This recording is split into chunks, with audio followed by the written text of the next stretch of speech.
Welcome back. As always, I'm Calvin Statue Fanatic, and today we'll take a look at the XM Venom bust. This will not be an actual review of the statue, just my overall impression of the piece and how I came to pick up this guy. But if you want an extremely informative and comprehensive review of this piece, please check out Gina B's review. She does a masterful job of reviewing the statue and breaking things down. It's just an awesome review. So if you want to know more about the statue and including Venom's history, she does a great job with that. And I agree with her entire review, as a matter of fact. Actually, it was her review of this piece that made me finally make a decision to go ahead and pick it up. I'll put a link in the show notes with her review and a couple of other reviews if you guys want to check that out if you haven't already seen those reviews. So, moving on to my thoughts about the statue. To do that, let's start by talking about the Sideshow Comic Cat. I know there's a lot of conversation about that statue now because there's other statues that are being released, and the people who own that statue are posting it and making comments and comparing it and those types of things. But for me, that was one of my first Sideshow pieces, and I absolutely love the piece. I think by far that piece is one of the best sculpts and renditions of Venom to date. But with that said, Venom is also my favorite Marvel character, or one of my favorite Marvel characters. He's definitely in my top 10.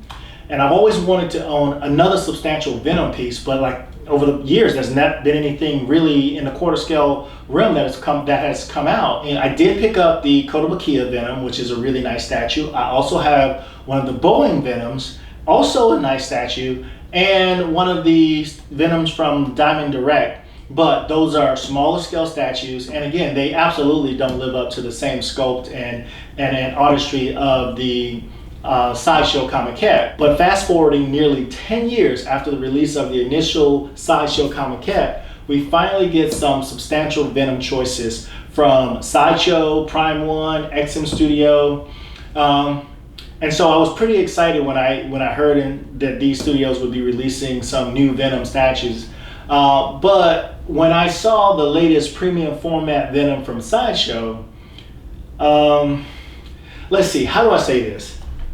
Well, I tell you what, I wouldn't own that statue if you gave it to me as a gift. I would give it back. There's absolutely nothing about that statue that I like. I mean, everything from the base, I think it's atrocious. The paint app, the sculpt looks like an overripe avocado. In my opinion, okay, so I'll put that out there as my opinion, but for me, I think it is the worst rendition of Venom ever. So now let's jump to the Prime One Venom, which is an unbelievable, substantial improvement over the premium format from Sideshow, and a pretty solid contender. But again, it isn't really the Venom that I was looking for. So I kind of passed on that one as well. That leaves the XM Venom. That statue is an absolute head turner. I mean, it is a showstopper in so many ways. I have not seen this in person, but the images that I have seen of this statue are absolutely epic. I know many people were so excited about this statue, and even with the flaws that people were saying that it had, it still looked great when they halted production of the statue. So for me, I think it is an amazing statue. But what I'm going to say now, I know a lot of people are going to probably going to disagree with me. I still think the Sideshow Comic Cat is still a superior sculpt. But that doesn't mean that I don't want, or I'm not contemplating picking up the XM Venom statue as well. But for right now, I decided to go another way. That brings me to the XM Venom bust. Now, I'm not a bust collector at all. I own one bust, which is the legendary Galactus bust, and I purchased that to display with my Sideshow Silver Surfer Comic Cat and art print. So initially, the XM Venom bust was not on my radar at all. Didn't even think that I would even consider it. Then I saw Alex and Geoman do an unboxing and review of this statue, and after seeing that, I was like, that's it. That's the Venom that I want. I wasn't sure why though. I noticed it had a lot of the elements that I was looking for, and it looked like the Venom that I thought it should look like. But it just, and another aspect of that, it didn't strike me as a bust. I mean, it could be from the size or whatever, or just how it's sculpted. It just did not strike me as a bust.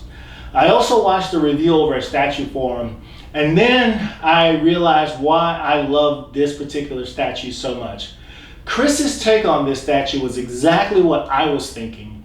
In my mind's eye, I saw this statue as just the Venom symbiote without a host, and thought to myself, this is fantastic raw imagery of the primal nature of Venom. I mean, it just looks pretty cool, which is clearly evident in the incredible head sculpt.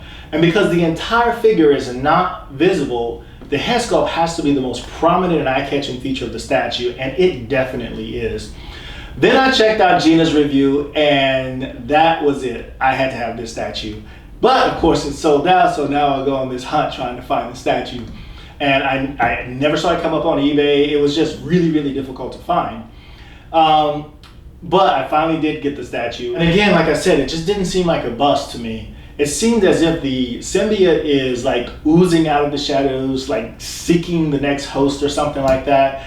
And kind of like if you've been reading the Venom comic, the current Venom comics, like 1 through 6, and then the Return of Eddie Brock, of course, that's, I guess, issue 7/150 is what they're labeling it now. It kind of shows how that is what that symbiote suit kind of looks like.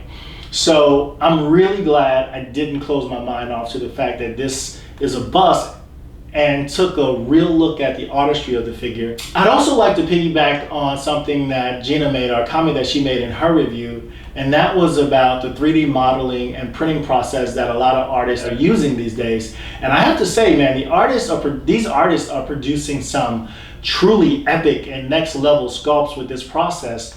One of the figures that I recently got was the Bat King, 3D sculpted. It's just amazing.